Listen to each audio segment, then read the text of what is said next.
नमस्कार, मैं हूं कपिल और आप देख रहे हैं नेक्स्ट 9 न्यूज। हम बात कर रहे हैं अखिलेश यादव की, जो निकाय चुनाव और लोकसभा चुनाव से पहले साम दाम दंड भेद की नीति अपनाते हुए नजर आ रहे हैं। स्वामी प्रसाद मौर्य ने रामचरितमानस को लेकर बयान दिया, लेकिन मजाल है कि अखिलेश यादव ने उनके खिलाफ कोई कार्रवाई की हो, बल्कि उनका पद बढ़ा दिया। यानी कि दिखाने की कोशिश की कि पिछड़ी जाति के जिस तरीके से स्वामी प्रसाद मौर्य मसीहा माने जाते हैं, एक बड़ा जो अगर वोट बैंक है उसको लेकर चलते हैं, तो अखिलेश यादव कहीं से भी नहीं चाहते कि इस वोट बैंक में भारतीय जनता पार्टी से मारी करे, क्योंकि केशव प्रसाद मौर्य से लेकर तमाम बड़े नेताओं ने दबाव बनाया और ये कहा कि आप इन पर कार्रवाई करिए। कहीं ना कहीं बीजेपी की कोशिश थी कि स्वामी प्रसाद मौर्य समाजवादी पार्टी से किनारा करे और उन्हें भारतीय जनता पार्टी में लाया जाए, क्योंकि जिस तरीके से हमने देखा कि ओपी राजभर बीते दिनों पिछड़ी जाति को लेकर राजनीति करते हुए आए थे, ये समझा जा सकता है कि इस बार का जो चुनाव है वो न सिर्फ ओबीसी आरक्षण के ऊपर है, बल्कि पिछड़ी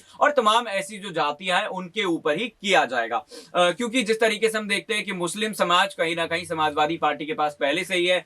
यादव समाज की अगर बात करी जाए तो शिवपाल यादव के वापस पार्टी में आने के बाद अब ये माना जा सकता है कि वो वोट बैंक कहीं नहीं जाएगा। डिंपल यादव की जीत हुई मैनपुरी उपचुनाव में एक बड़ी। और अब अगर बात करी जाए तो अखिलेश यादव लगातार बजट के बाद महंगाई बेरोजगारी को लेकर यहां पर सरकार के खिलाफ निशाना साधते हुए नजर आ रहे हैं। उन्होंने कहा कि लोक लुभावन बजट के साथ साथ जिस तरीके से भाजपा की खराब नीतियां रही हैं, उसी की वजह से देश की अर्थव्यवस्था खराब हुई है। अब क्या वाकई में जो उन्होंने कहा है वो सच है? क्योंकि जिस तरीके से हमने देखा था कि ममता बनर्जी ने कहा था कि अगर मुझे 30 मिनट मिलते तो मैं एक ऐसा बजट बना सकती थी जिसमें गरीबों के लिए काफी कुछ होता।